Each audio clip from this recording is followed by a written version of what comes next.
இந்த மேடையில நிற்கும் போது ஒரு பக்கம் முழுதுமா எல்லா சாமியினுடைய சிலைகளும் இந்த பக்கம், இடது பக்கம் திரும்பணும்னா வெறும் சாமியினுடைய இவ்வளவு பெரிய தேர்.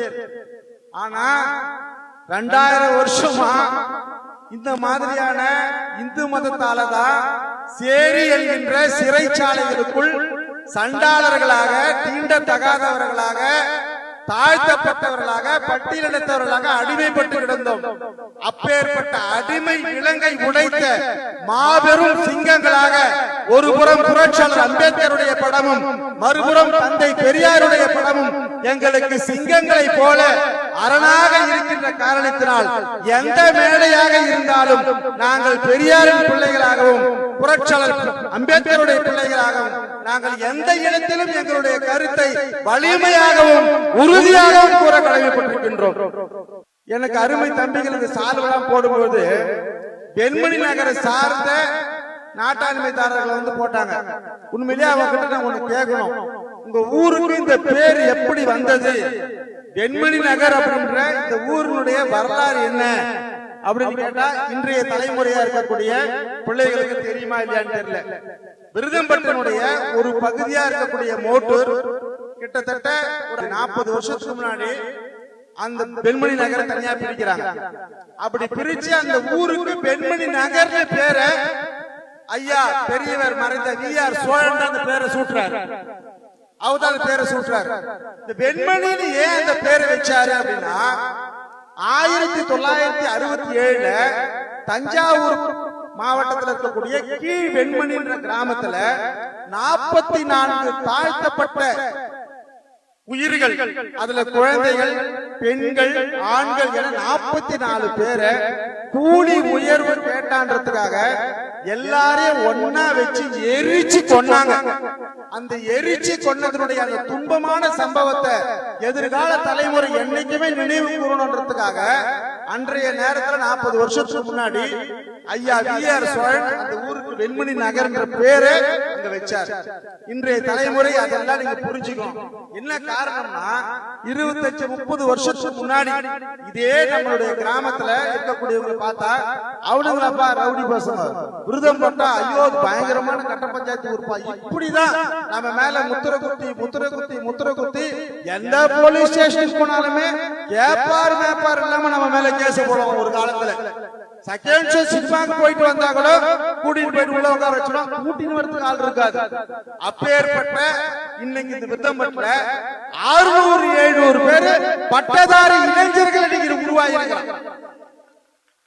கல்வியிலும் பொருளாதாரத்திலையும் ஒவ்வொருத்தருடைய வாழ்வியலையும் மிக மிக அருமையான மாற்றத்தை நம்ம கண் கூட பாக்குறோம். எனக்கு தெரிஞ்சு அண்ணன் சீரா வெங்கடேசன் இவங்க எல்லாம் நம்ம சிவா சிவான கோச்சு கூடாது. நாங்கெல்லாம் ஸ்கூல் படிக்கும் போது மத்திய உணவுக்காகவே ஸ்கூலுக்கு போவோம். மத்திய உணவுக்காக எல்லா பசங்களும் வந்து நல்ல சாப்பாடு எல்லாத்தையும் போட்டு மத்தியான உணவு எடுத்து வருவாங்க. நம்ம ருஸ்தபாப்பா அருள் எல்லாரும் தாய்மொழி ஸ்கூல்ல இந்த மத்தியான சாப்பாட்டை எங்களுக்கு முன்கூட்டியே வாங்கி வைக்கிறது யாரானா நம்ம சிவானந்தா இருப்பார். இன்னைக்கு சிவான ஊர் உலகத்தையே சாப்பாடு போட்டுக்கிறாரு. ஒரு காலத்துல சாப்பாடு இல்லாம நாங்க கஷ்டப்பட்டு ஸ்கூலுக்கு படிக்கும் பொழுது இன்னைக்கு எல்லாருக்குமே ஒரு முன்னுதாரணமா இருக்கக்கூடியவங்க விருதம்பட்டில பல பேர் இருக்கிறாங்க.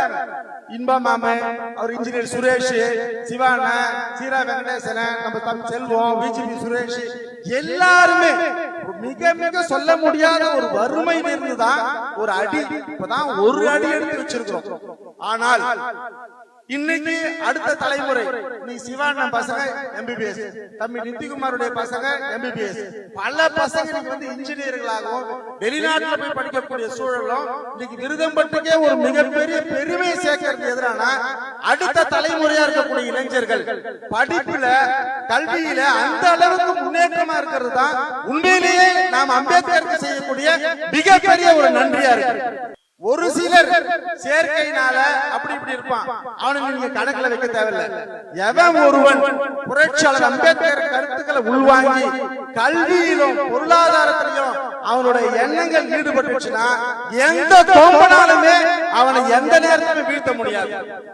அந்த சூழ்நிலையில நம்ம மக்களா இருக்கக்கூடிய இந்த விருதம்பட்டுக்கு பல பெருமை உண்டு. அதுல மிகப்பெரிய பெருமை எதுனா, நம்ம ஊர்ல தாழ்த்தப்பட்டவங்க நாம இருக்கிறோம். தலித் அல்லாத சாதி இந்துக்கள் நாயக்கர் வன்னியர் இருக்கிறாங்க, இஸ்லாமியர்கள் இருக்கிறாங்க, கிறிஸ்துவர்கள் இருக்கிறாங்க. ஆனா நாம எல்லாருமே ஒற்றுமையா வாழக்கூடிய மிகப்பெரிய கௌரவமிக்க ஊரா இருக்கிறது விருதம்பட்டு. இதுக்காக 3 லட்சம் ரூபாய் அரசாங்கம் நமக்கு பரிசு கூட கொடுத்தது, ஊக்கத்தொகை கொடுத்தது 10 வருஷத்துக்கு முன்னாடியே. அப்ப ஏன் இதெல்லாம் நடக்குது? நாமளும் தாழ்த்தப்பட்டவர்களா இருக்கிறோம்.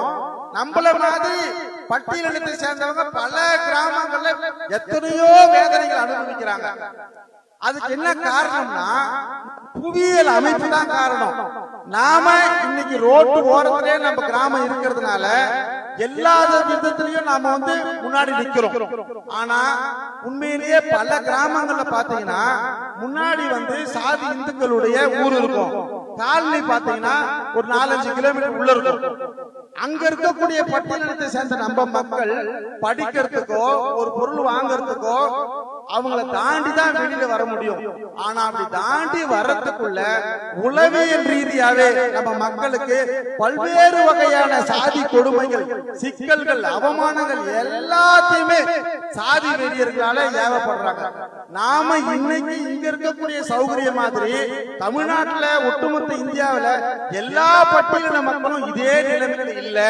அதை நாம புரிஞ்சுக்கணும், நம்மளுடைய இளைஞர்கள் புரிஞ்சுக்கணும்.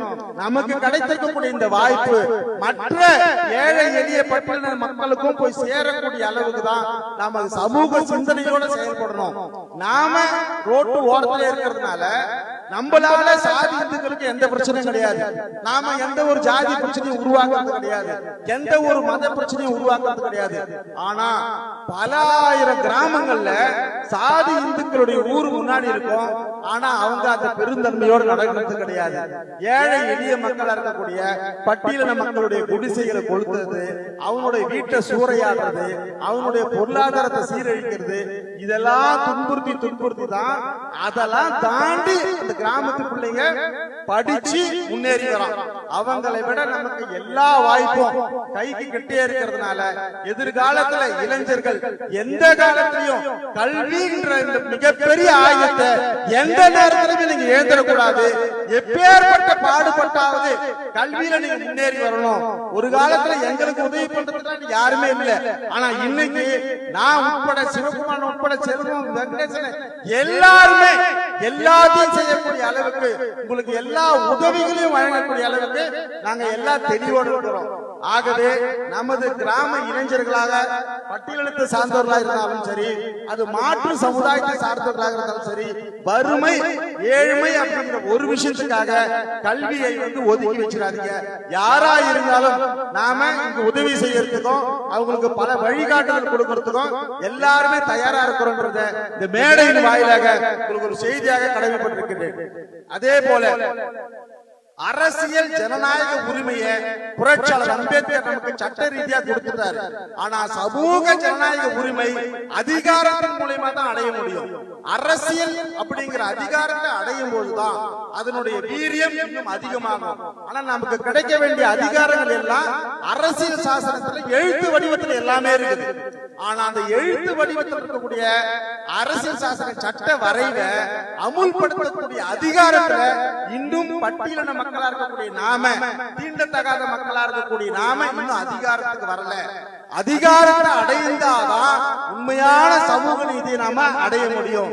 அப்படி அடைய முடியும்னா புரட்சியாளர் அம்பேத்கருடைய வழியையும், தந்தை பெரியார் வழியையும், கார்ல் மார்க்ஸுடைய வழியையும் 3 பேரையும் கரைச்சி குடிச்சு களமாடி கொண்டிருக்கக்கூடிய எழுச்சி தலைவர் அண்ணன் திருமாவளுடைய வழியில எல்லாரும் பின்பற்றி அவருடைய கரங்களை வலுப்படுத்தி எதிர்கால ஆட்சியும் அதிகாரமும் நம்மை போன்ற ஏழை எளிய மக்களுக்கு கைகளுக்கு வந்து சேர வேண்டும் என்று கூறி அனைவரையும் நன்றி பாராட்டி விடைபெறுகின்றேன். நன்றி, வணக்கம்.